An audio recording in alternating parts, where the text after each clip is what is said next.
Black Tech Matters, episode 2, College Cash. Founder Demetrius Curry.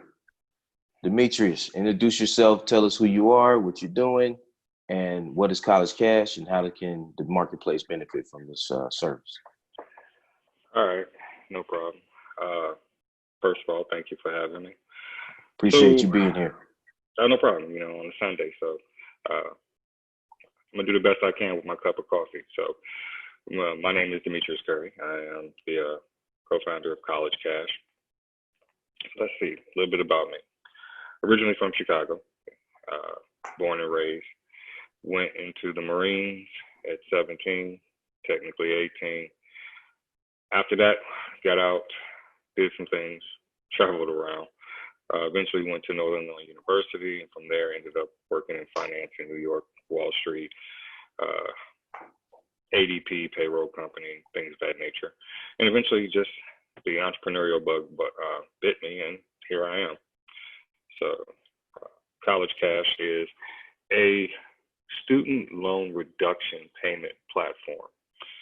And by that, I mean that we created a platform that allows individuals to do everyday things and earn money that goes directly toward their student loan debt. Primarily, we have a user-generated content platform where brands and companies can run campaigns to solicit user engagement, brand awareness, and the users are compensated for their content with the funds going directly to their student loan debt. The benefit of that is because it never touches their hands, it's actually tax deductible for the brands because they're labeled micro scholarships. The next part is we offer an employer loan reduction program, similar principle, but the majority of businesses in the United States don't even know they can offer that kind of program. Only 5% of all the companies in the US actually offer a loan reduction program. So once again, we're taking tax advantage money and allowing businesses to be able to help their employees. And the last one we're really proud of is we built the ability to integrate with gig economy platforms, such as delivery-based platforms, rideshare platforms, where the tips that are earned by those contractors, and in some cases employees, also goes directly to their student loan debt. We wanted to make the ability to reduce student loan debt as effortlessly easy as possible. So that's what we've done, and that's what College Cash is. Wow. When you first told me about it through the FG Money Magnets program, I was like really just intrigued by it because almost everybody I know, except for a few people who went to college, have student loans, and it's still an issue for them, not just financially, but like psychologically. It's like my student loans, I need to pay them off. My student loans, I want to pay them off. It's like one of the biggest financial goals that people have.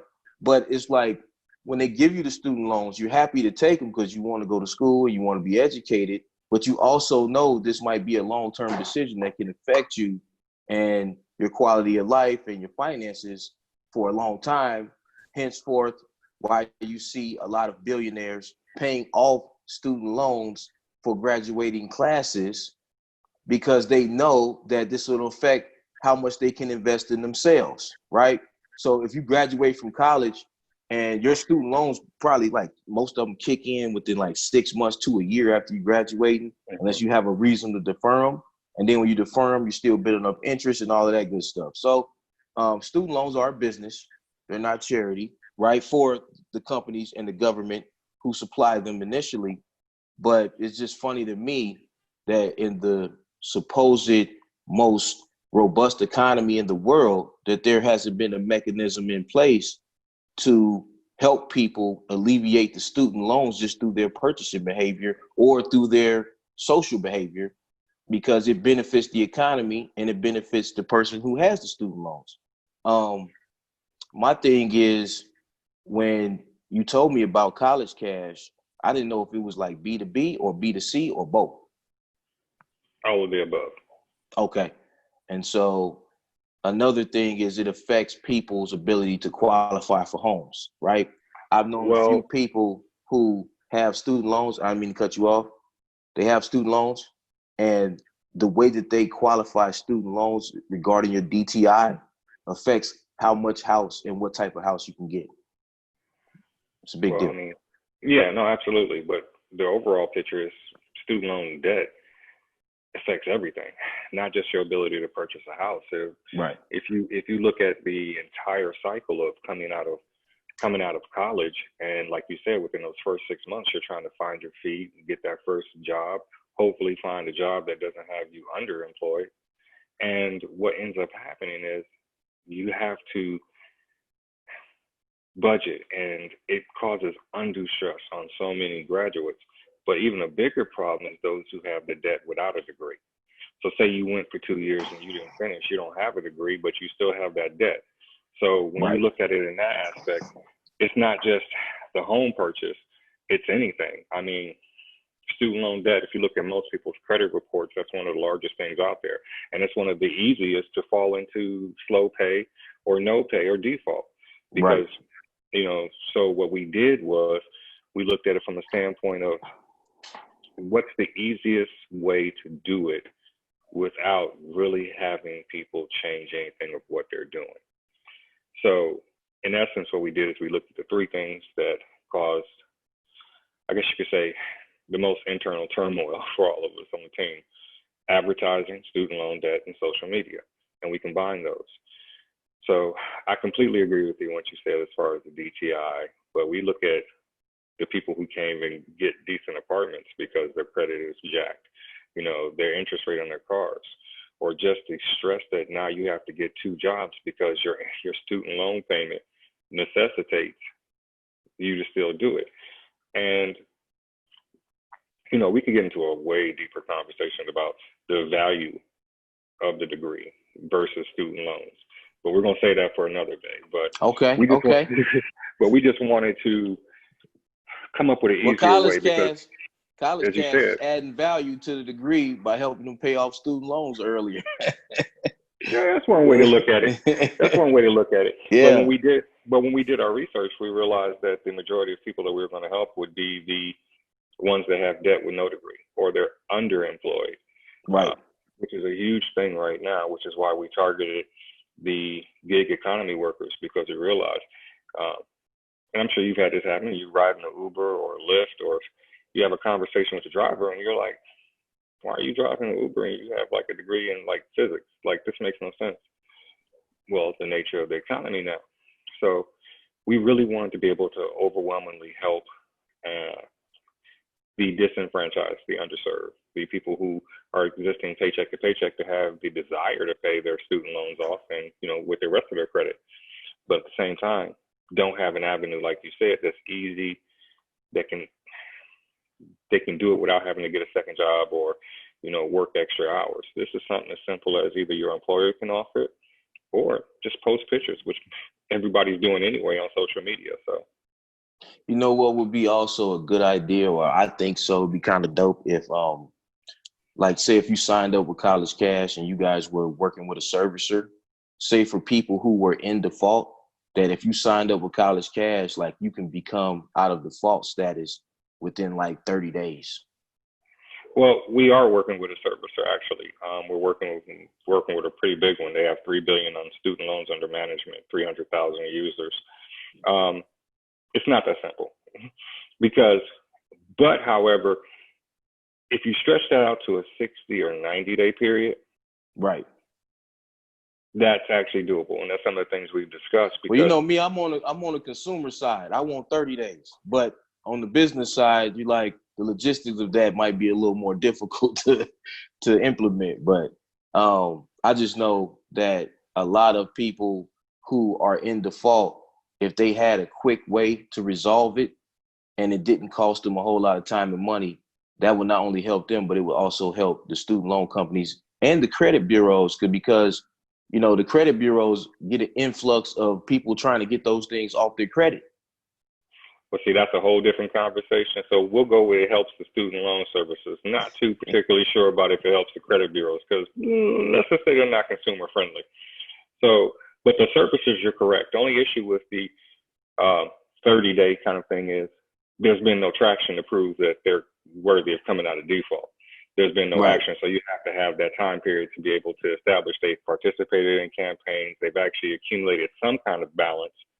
At that point, it makes it a lot easier. That's why as we discussed with them, the 60 to 90 is more appropriate, because it gives people a reason to participate. Because if you can sign up and be out within 30 days, what happens if you slide back in 90? Well, you know what?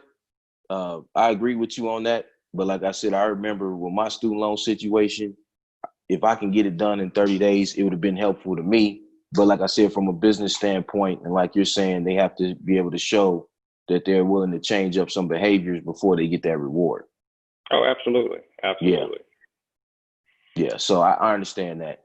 All right, let's move on. You drinking coffee. Am I crazy? I put a little matcha in my coffee.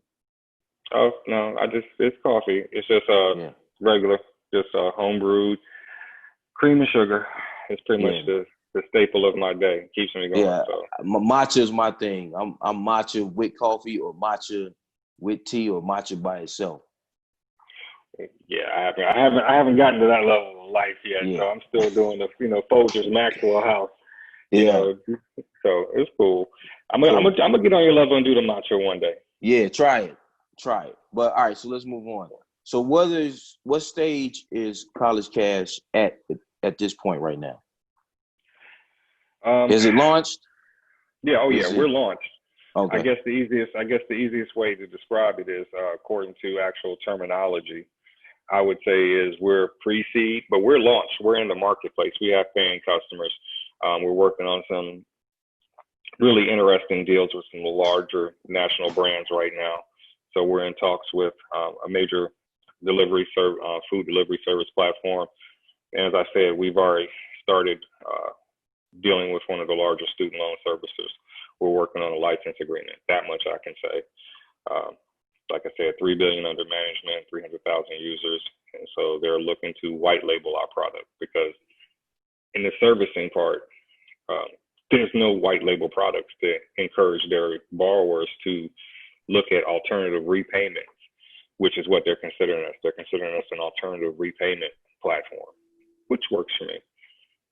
Yeah, I was intrigued by College Cash because I was like, you know what? This seems like it can disrupt a certain segment of the economy that's huge, that hasn't had any innovation or disruption within the last at least 10 to 20 or maybe even 30 years, right? It's like, see, my thing was, I was saying come out of default in 30 days, because they'll give you the student loan without no traction, no credit history, no anything. They'll give it to you right away.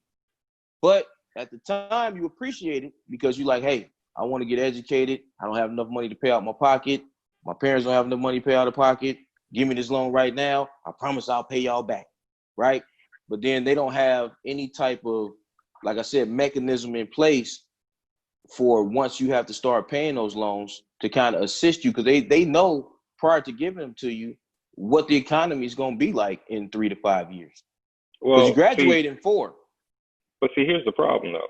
Right. If you use that same philosophy, the entire credit industry as a whole would be different. Right. And that's what needs to change. Well, like I said, it'd be true, but that's a conversation for a different day, because the credit industry, you're correct. I mean, the same way they do student loans is the same way they do car loans. How many times we've seen people in mortgage loans, so right. They're in the habit of giving it because it's easy to give it. Now, when you get it, when you have to pay it back, the interesting thing is there's loan servicers, and up until recently, in the past few years, they were outsourced as far as the servicing and collecting. So the people that wrote the check to you for your education, after that, they were pretty much like, all right, we're good. Hands off. Right, because then you had the collectors and the servicers. Now, in the past couple of years, the government made it where they had to bring all that stuff back in-house. So there's no more like real third-party collections on your, student loans. It's supposed to be the companies themselves. Now it's gotten into a point where you have those same servicers like, wait a minute, okay, hold on a second. Ooh, this is heavy on our books right now. We need to try to get a better payment, idea, so we can get people out of default, slow pay. And that's why there was no innovation, because it wasn't their problem. Right. They wrap up student loans the same way they did mortgages. You know, the credit default swaps and the CDOs, they was wrapping them up and selling those the same way. So up until it got put back on them to have to service and worry about their, you know, their portfolio payment rate. Right. And their balance Now, sheet. exactly.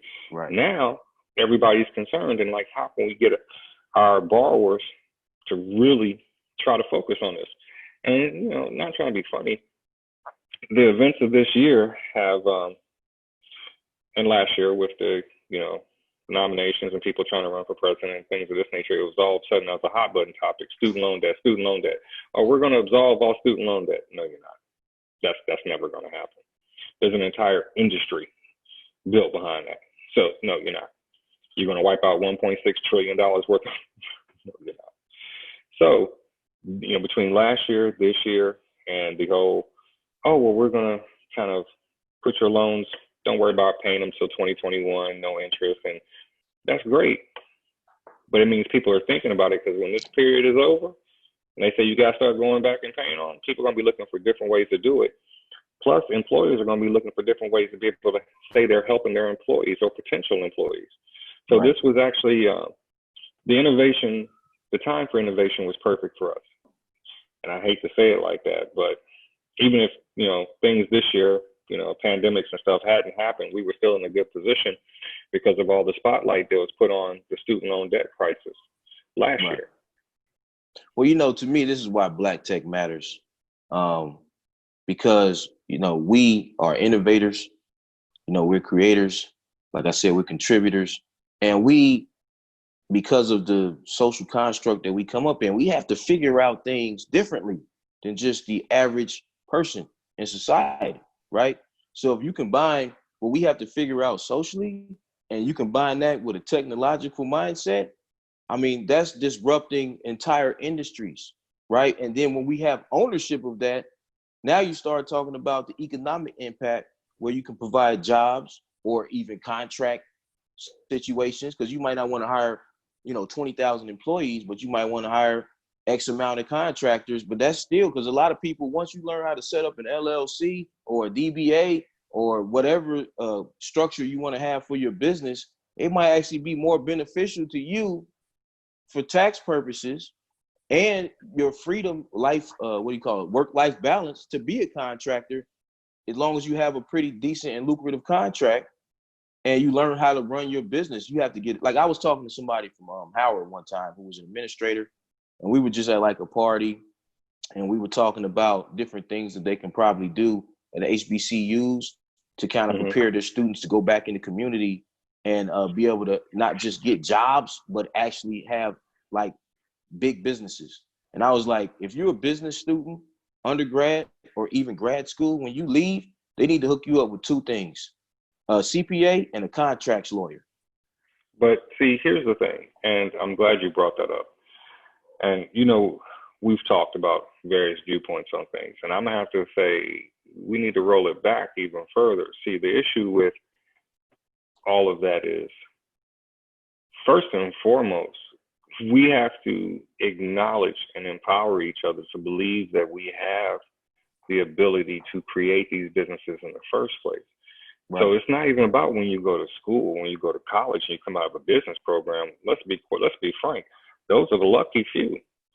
Those are the ones that are able to make it into those schools and those business programs. But just because you don't, I mean, how many founders and programs and companies do we see get started by people who only have a GED or a high school dropout?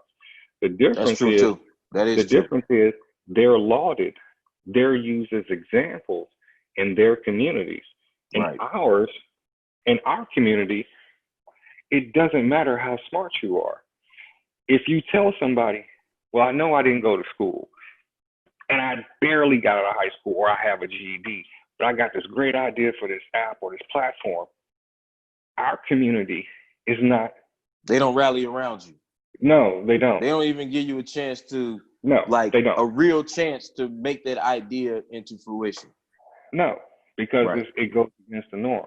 And we don't fit, even in our own mindsets, we don't fit what we think tech entrepreneurs should be, which is sad. So when you're talking about, you get to Howard or, you know, any other HBCU and you go through their business program, well, that's great. But at the same time, we as a community need to start encouraging and cultivating those ideas from the same non-traditional sources that these guys are coming from. Right, right.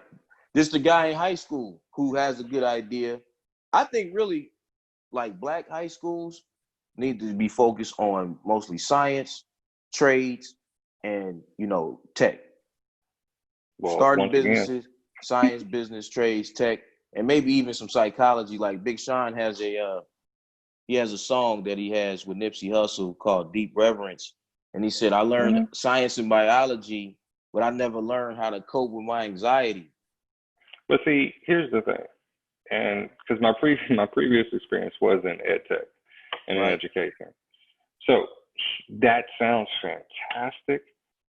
Once again, you want to get into conversations that we got to touch on larger scale issues, which include the funding of our district. Look where most of the schools are. Yeah, I mean, we don't even have the same resources. So it's a systemic problem because we're not getting the same funding. We're not getting the same resources. You have, just look at them, and this has been brought to light with this entire COVID situation this year with homeschooling. Right. Our communities and our schools, good luck with that. Not to mention, like you said, the science and technology or the STEM, unless you're one of the lucky ones to get into a designated STEM school. Right. But if you're like Chicago, Detroit, LA, Miami, Dallas, New York, Atlanta, and you're in what they consider an at-risk district, or like you said, a black high school, right? Yeah, good luck with that. I mean, we don't even get the same textbooks because we don't get the same funding. Right. So therefore, and then let's go back to another part. So is it still separate and unequal? Well, here's the thing. It is, but it's also from us too. I mean, it's not just a funding issue. It's separate and unequal because we don't even value education ourselves for the most part. Right. And I'm not talking about parents. Parents always want their kids to do better and get a good education because they look at it as that's their route to a good life. But I'm talking about each other. If that was the case, we wouldn't tease the smart kids. Right. You know what I'm saying? That's true. We wouldn't celebrate, man, you barely got out with a 2.1. Yeah, but I graduated. We wouldn't encourage that. Right. You would encourage nothing but excellence. Right. Or excellence would be the norm. Excellence would be normalized, and mediocrity would be, kind of shunned upon, or it'll be looked at like, even some kids who are mediocre, they might be mediocre as far as academically, but like you said, they might have a good business idea. And so that kid who might not have the 4.0, he might have a 2.1 or gentleman C's, but he might work with the kid who has a 4.0 to bring his idea or her idea into a fruition. It's like more collaborative. Yeah, but how often do those two people actually even talk in school? They're usually in separate cliques and running separately. Right. I mean, but once again, it goes back to a community mindset. I mean, look at it like this. If you look at most technology incubators, accelerators, programs that they have to, encourage and motivate entrepreneurial thinking, especially in technology, a lot of those centers are not in our neighborhoods. Right. Those are not the after-school programs that we have at our schools. We don't have credit repair or credit, maintaining courses. We don't have an after-school entrepreneurs group. You know what I'm saying? So we don't learn to do that. How do we raise money when we need something in school? Bake sale, sell candy. Yep. But we're doing it for somebody else. Right. Take that same hustle and teach, there's so many different things. And then once again, it goes back to a community mindset. I know I'm probably going to irritate some people with this, but for example, until we change the mindset of brothers coming home from jail are celebrated more than brothers coming home with a degree. Or brothers coming with a business plan. And bro, let's just start small. How about we put the same happiness and excitement on somebody graduating than we do somebody coming home? Yeah. We'll rock free man t-shirts all day long, but when John is off to school, we ain't making sure he ate. We ain't sending him no care packages. Right. Which causes a little bit more stress and anxiety for him, which can affect his performance in school, maybe. Bro, there's so many different factors on that. Yeah, I mean, so many different factors. Yeah. Well, I appreciate, you taking the time to have this conversation with me. Oh, my I pleasure, think man. that college cash is going to quantify out to something even bigger than even either one of us expected. Well, we just got accepted to the TechCrunch Include accelerator cohort. So that gets announced this week, but I can actually say that because we already got the official notification. So I have a scoop. Yeah, pretty much you do. Yeah. It's breaking news on Blacktechmatters. Yeah, it is. Yeah, we got Appreciate accepted to TechCrunch's first inaugural Include cohort. So that should be pretty cool. It's from what I've learned about it so far, it should be a pretty dynamic program. Lots of investor meetings, lots of benefits and perks, and besides that, it's TechCrunch. So that's not a bad feather to have in our cap coming out in the first year. I'm trying to tell you, are you like the melanated founder shirt? I need to get me a couple of those. I don't know where you got it from, but I want to rock. Here's a funny thing. I need a couple of those. This is my clothing line, actually. Oh, yeah. I created a clothing line of motivational entrepreneurial stuff. So yeah. So I need a couple of those. Come on, Chi-Town. I got you. Let me get a couple of those, man. And that's another thing bro. I think in tech that we need too, is we need like in entertainment. Like I was watching Netflix and it said something about like strong black lead. We need more strong black male leads in tech, right? Because it's almost like there's a gap, right? And it's almost like that gap needs to be filled, and it's like what happened in the corporate America kind of transferred over to the entrepreneurial tech world, right? And so which then goes back to we can trace that all the way back. I already know. Yeah, I know. No, don't even start. Don't even start. Yeah, but I'm just saying, we need strong black male leads in tech. And no disrespect or discount to the black female leads, but there are certain conversations that men just have with each other that are different. And so that is what it is. And I'm going to leave it there. No, I agree with you. And I'm going to say this, and then I'm going to leave it there as well. We're not going to go about the origin of where that I came from. It's just modified versions of the same papers, if you know what I'm saying. Right. However, there's a big difference that I've noticed. And when we as black male founders can get past this, the gap won't be as bad. And I'm gonna be real transparent, and you're gonna know what I'm talking about. A lot of black female founders, to their credit, help each other. They support each other, even in far as connections, networking, support, communication, intros. Yes. It's like a sorority. They're like a sorority. Yeah. And we need to be like a fraternity. Well, yeah, but here's the problem. We have more of a I got mine, you got to get yours mentality among black men, especially black male founders. So when you have the major, VCs and founders and people who have connections and influence, it shouldn't be that hard for them to reach back. Right. Hold a door open, introduce somebody. When we as black male founders can get past that, and this is not anything that the women can do. I mean, I have much respect for black female founders because you see them working together, networking, having their... It's like a sorority, and we need to be like a fraternity. Like I was reading the book Powernomics by Dr. Claude Anderson, and he said something in the book, and I almost couldn't even make it past the first chapter because it resonated with me so much. It was like, we express rugged individualism, but then we want to be treated like we express rugged collectivism, if that's even the word. But I'm just like, I don't understand.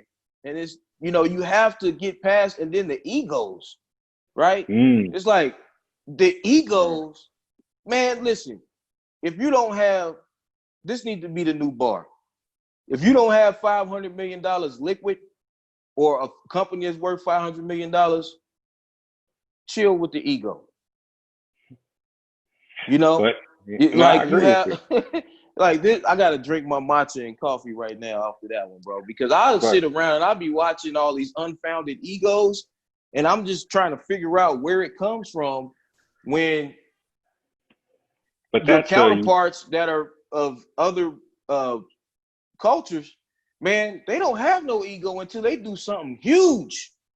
Well, and then here's even the then, thing. it's somebody who's doing something bigger than them, and they got people to answer to. Even if you take your company public or you have private investors, no matter how big your company is, you still have people to answer to. But Even Elon see, Musk has people to answer to. But see, here's the thing, bro. You went through a lot on that one. They don't come from the same areas. They don't come through the same things. And also, you're correct. When you're in that environment, most of the time, these same brothers, sisters, even, they're like one of two at these firms. So, right. They feel like, okay, and this has been shown. I just read an article where one black VC was like, I don't want to be the one bringing black companies in because I'll be looked at funny like, oh, you're going to be the black VC, huh? But here's the thing. It goes back to, we're going to have to continue to have successes that didn't come from the traditional standards. Right. But like I said, those are conversations for a different time. But yeah, we kind of touching on a lot of different subjects. Yeah, we did. Like last night, I was at a spot and I was smoking cigars and I was talking to Andre Hatchett of the Mobile Notary School, and I was talking to Todd Capital, who teaches us how to, trade and invest in options. And we were just having a conversation, something similar to this, but it was like in the middle of, music and other stuff going on.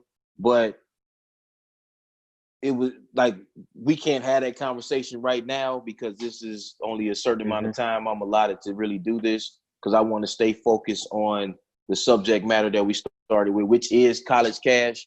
But if there's no fraternity or if there's no union of black male founders that are going to support college cash, right, and its viability, then how can we expect the next guy who has a company that's viable and that can scale out to be successful quicker?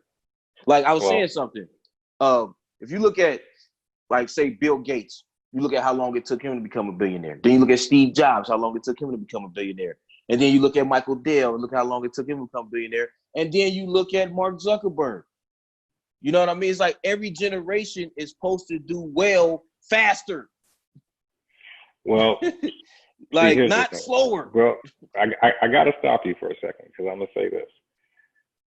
I understand the examples you gave.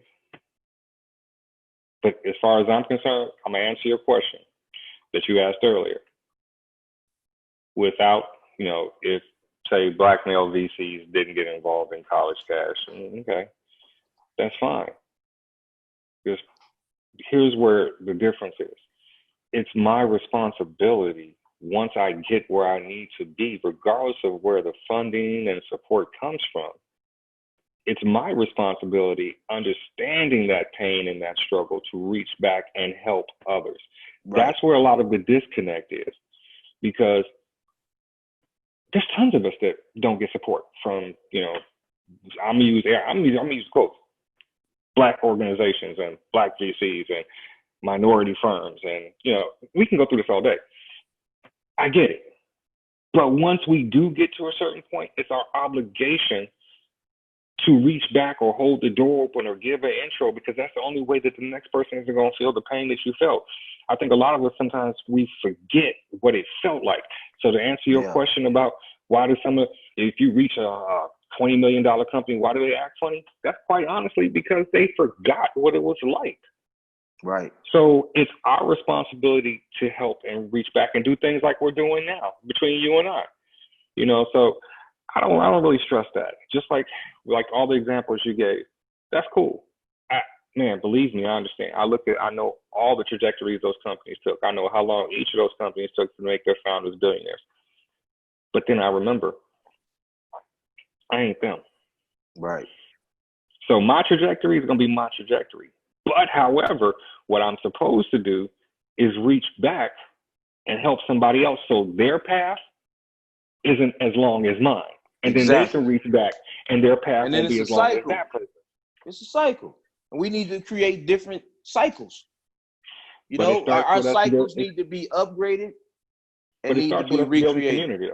But it starts with us building a community, a real community. I could see it happening, but I was like, because I've lived in 4 or 5 different cities and mostly black neighborhoods, but I lived in other neighborhoods too, and I see the difference. And then there's certain other stuff with my family and my mom that she told me, and certain things that I learned growing up that I'll speak on later, that I've just never understood, why, we had this like intangible disconnect when it came to certain things, and then we had a tangible connection when it came to other things that weren't as important or as productive as the intangibles. Well, So that's a whole different conversation for all another day. right. Listen, yeah. So yo, we're gonna we talk can later, talk man. about that too one day. We're gonna talk yeah. later. We're gonna talk later. But all right. College Cash, what is the next phase or step for College Cash, and how can people who interested in participating with College Cash, how can they do it? Well, the next step is right now we're in the midst of, like I said, signing those national agreements, which we've been really blessed to be able to be introduced to.